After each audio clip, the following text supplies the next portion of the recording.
1945 menetapkan bahwa untuk memeriksa pengelolaan dan tanggung jawab keuangan negara diadakan satu badan pemeriksaan keuangan yang bebas dan mandiri. Atas dasar tersebut dibentuklah Badan Pemeriksaan Keuangan atau BPK. Berdasarkan amanat Undang-Undang Dasar Negara Republik Indonesia tahun 1945 tersebut, dikeluarkanlah Surat Penetapan Pemerintahan Nomor 11/OEN tanggal 28 Desember 1946 tentang pembentukan Badan Pemeriksaan Keuangan. BPK sendiri terbentuk pada tanggal 1 Januari 1947. Badan Pemeriksaan Keuangan merupakan lembaga negara yang bebas dan mandiri serta berwenang untuk memeriksa Fil BPK. Badan Pemeriksaan Keuangan atau BPK adalah lembaga negara yang berfungsi sebagai pemeriksa keuangan negara. BPK berdiri sejak tahun 1946 dan memiliki tugas untuk memeriksa pengelolaan keuangan negara, termasuk anggaran pendapatan dan belanja negara atau APBN, keuangan daerah dan keuangan badan usaha milik negara atau BUMN. Fungsi dan tugas BPK. BPK memiliki beberapa fungsi dan tugas, antara lain yang pertama, pemeriksaan keuangan. BPK melakukan pemeriksaan keuangan negara termasuk APBN, keuangan daerah, dan keuangan BUMN. Yang kedua, pengawasan keuangan. BPK melakukan pengawasan keuangan negara untuk memastikan bahwa keuangan negara dikelola dengan baik dan transparan. Yang ketiga, pemberian opini. BPK memberikan opini tentang laporan keuangan negara, termasuk laporan keuangan APBN dan keuangan daerah. Yang keempat, pengungkapan kekayaan. Lagi-lagi BPK melakukan pengungkapan kekayaan penjabat negara dan pegawai negeri sipil atau yang disingkat dengan PNS untuk memastikan bahwa mereka tidak memiliki kekayaan yang tidak wajar. Jadi teman-teman, adapun tugas dan wewenang dari BPK. BPK memiliki beberapa tugas dan wewenang antara lain. Yang pertama, memeriksa laporan keuangan. BPK memeriksa laporan keuangan negara, termasuk laporan keuangan APBN dan keuangan daerah. Yang kedua, mengawasi pengelolaan keuangan. BPK mengawasi pengelolaan keuangan negara untuk memastikan bahwa keuangan negara dikelola dengan baik dan transparan.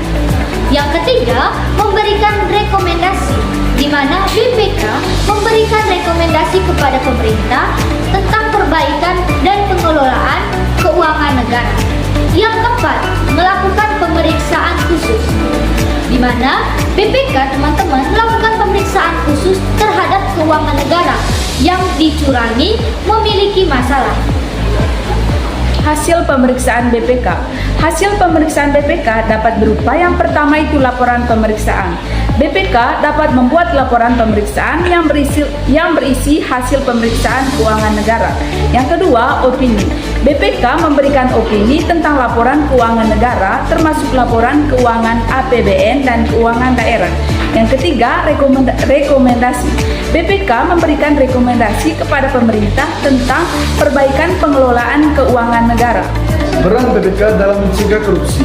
BPK memiliki peran penting dalam mencegah korupsi di Indonesia dalam melakukan pemeriksaan keuangan negara untuk memastikan bahwa keuangan negara dikelola dengan baik dan transparan.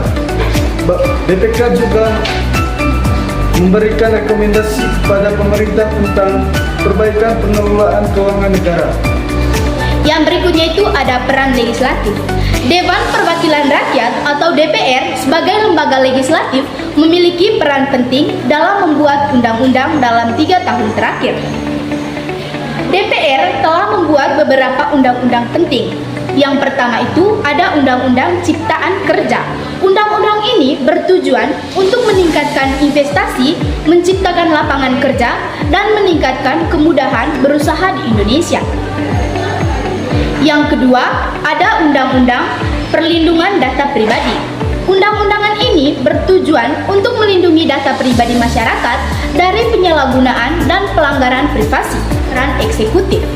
Presiden sebagai lembaga eksekutif memiliki peran penting dalam menjalankan pemerintahan dalam 3 tahun terakhir.